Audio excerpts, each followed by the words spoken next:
దేశంలో సంచలనం సృష్టించిన ధర్మస్థల అస్థిపంజరాల కేసు తర్వాత అది నిజం కాదు, కావాలని సృష్టించారు అని కూడా వార్తలు వచ్చాయి.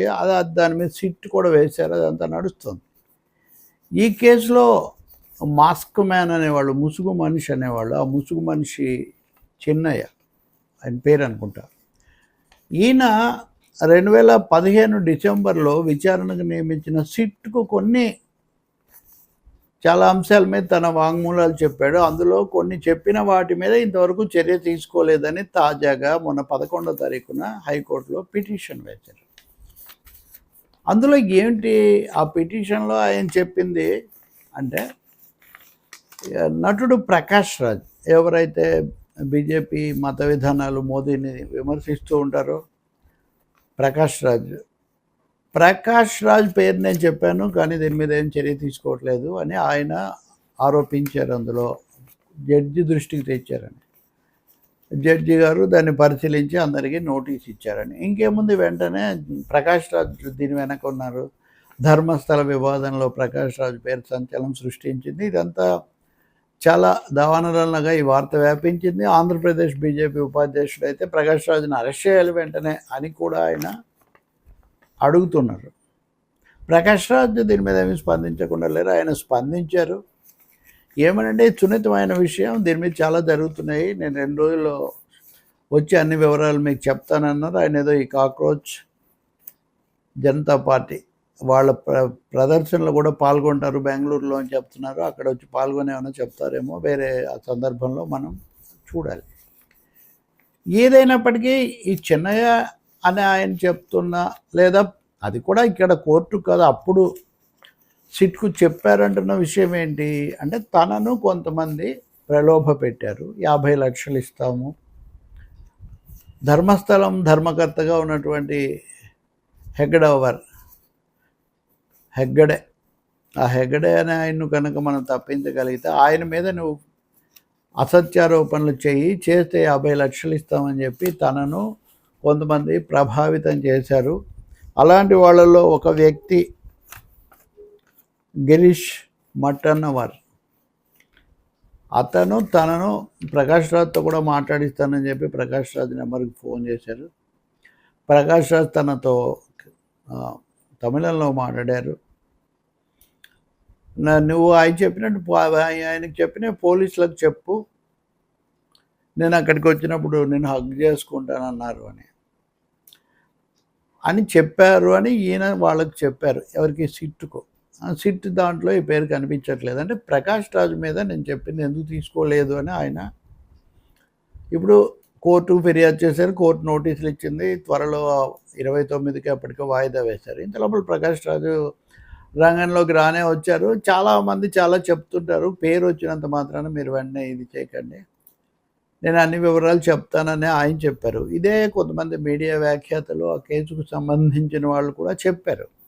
ఇక్కడ ఎవరైతే తను కోపంతోనో లేకపోతే అక్కడున్న శత్రుత్వాల వలన అబద్ధాలు చెప్పాను అని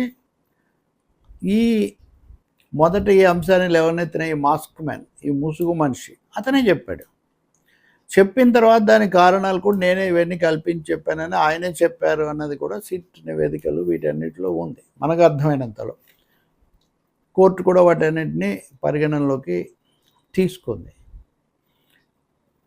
దీని వెనక కొన్ని పేర్లు ఉన్నాయి. వీళ్ళందరూ కలిసి ఒక భారీ ఎత్తున కుట్ర పన్నారు అని ఆ పేర్లు అవేవి అంటే, మిట్టల్ గౌడ్ అని ఒక ఆయన, విఠల్ గౌడ్ ఒక ఆయన,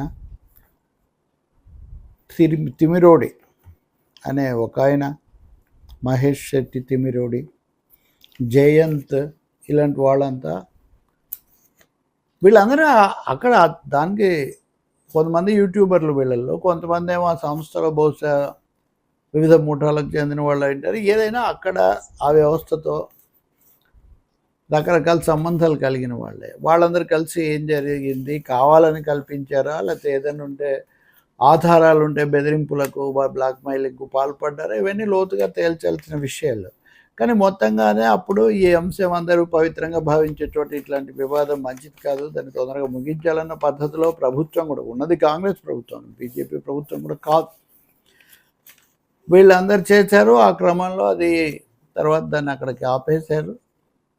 ఇప్పుడు హఠాత్తుగా మిగిలినవన్నీ వదిలిపెట్టి అసలు ఒక ధర్మస్థలం లాంటి చోట చాలా సుదీర్ఘ చరిత్ర, భక్తుల యొక్క రాక చాలా ఎక్కువగా ఉన్న చోట ఇలాంటి పరిణామాలు, ఇలాంటి వ్యక్తులు ఎలా రాగలిగారు? వాళ్ళు ఒకరి మీద ఒకరు ఈ ఆరోపణలు చేసుకోవడం మీద ఎలా జరిగింది? ఆ సందర్భంలో తనకు ఈ గిరీష్ అనే ఆయన దీని వెనక 200 కోట్ల రూపాయల కుట్ర ఉంది. ఈ 200 కోట్ల రూపాయలు అంటే మరి మీకు వనరులు ఏంటని నేను అడిగాను, ఆర్థిక డబ్బులు ఎక్కడివని. అప్పుడు దీని వెనక 200 కోట్ల ఇది ఉంది, ఇదంతా కేరళలో ఒక ఆలయం నుంచి వస్తుంది, చిత్రదుర్గకు సంబంధించిన ఒక మహిళ ఉందని ఆయన చెప్పారండి. ఇవన్నీ కూడా ఇప్పుడు ఇవన్నీ చెప్తుంది ఎవరు? అసలు మొదటే ఒక కట్టుకథ సృష్టించాను నేను, నిజం కాదు అని చెప్తున్న వ్యక్తి. దానికోసం అప్పుడు ఎన్ని చోట్ల తవ్వకాలు జరిపారు, అవన్నీ ఎలా జరిగాయి, ఇతనేం చెప్పాడు, ఈ విషయాలు పక్కన పెడితే మరి అటువంటి వ్యక్తి వచ్చి నాకెవరో ఇట్లా చెప్పారు, ఏం చెప్తే నేను ఫోన్ చేశాను, ఆయన నాకు ఈ మాట చెప్పాడని చెప్తే దాని ఆధారంగా వెంటనే దుమారం వచ్చేస్తుందా? నిజంగా దాంట్లో అంత బలం ఉంటే ప్రకాష్ రాజు లాంటి బలమైన లేదా ప్రముఖమైన వ్యక్తి పేరు అక్కడ వినిపించి ఉంటే ఆ రోజున సిట్ కానీ పోలీసులు కానీ ప్రభుత్వం కానీ పట్టించుకొని ఉండేవాళ్ళు కాదా? ఎన్ని రోజుల తర్వాత ఈ సమయంలో ఎందుకు ఆ పేరుతో, అదొక్క పేరుతో వచ్చాడు, ఇంకా చాలామంది పేర్లు కూడా దాంట్లో చెప్పారు కదా.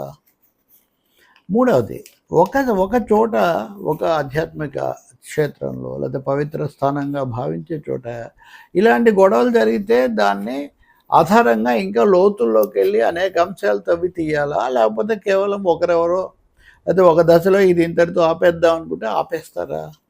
ఇప్పుడు ప్రకాష్ రాజు పేరు మీద వచ్చిన దాన్ని విచారించినట్టే మిగిలిన ఆయన చెప్పిన వాటి మీద కూడా ఇలా చేయాల్సి ఉంటుంది కదా. రెండవది, ఇక్కడి నుంచి అక్కడికి అక్కడి నుంచి అక్కడికి అన్నప్పుడు తీగలాగితే డొంక తగదిలినట్టు ఈ తీగ అంతా లాగాలి కదా. ఇక్కడ అది కాదు ప్రకాష్ రాజు నరస్యాలు అంటే వీళ్ళ కక్ష, వీళ్ళ ఫోకస్ ప్రకాష్ రాజు మీద ఉంది. ఎందుకంటే ఆయన తరచూ విమర్శిస్తూ ఉంటారు కాబట్టి, పైగా అయింది కర్ణాటక కూడా కాబట్టి ఇప్పుడు కూడా ఆయన క్రియాశీలంగా ప్రతి విషయంలో ముందుకొచ్చి మాట్లాడుతున్నారు కాబట్టి ఇలా చేస్తున్నట్టు కనిపిస్తుంది. కాబట్టి దీని వెంటనే ఈ దుమారము దీని మీద ఏదో వెంటనే హడావుడి ఆపేసి నిజానిజాలు సమగ్రంగా తేల్చవచ్చు. ప్రకాష్ రాజు పూర్తి సమాధానం చెప్పిన తర్వాత ఆయన ఎలాగో ఆయనకి ఇలాంటివి ఉంటాయని లేదా ఆయన ఏదో కుట్ర పన్నుతారని నేనైతే భావించాను. చాలామంది భావించారు, ఆయన తెలిసిన వాళ్ళు ఎవరు. అందుకని ఇంత లోపల తొందరపడి మన బీజేపీ నాయకులు అక్కడ కర్ణాటకలో బీజేపీ ఎమ్మెల్యే కూడా అరెస్ట్ చేయాలంటున్నాడు, ఆంధ్రప్రదేశ్ బీజేపీ ఉపాధ్యక్షుడేమో అరెస్ట్ చేయాలంటున్నాడు. అంటే బీజేపీ వాళ్ళు టార్గెట్ చేస్తున్నారు ప్రకాష్ రాజును అనేది చాలా స్పష్టమవుతుంది. దీన్ని బట్టి చూస్తే ఇప్పుడు ధర్మస్థలం విషయంలో కూడా ఇంకా లోతుకెళ్ళి పరిశీలన, దర్యాప్తు కొనసాగించాలని కూడా అర్థమవుతుంది.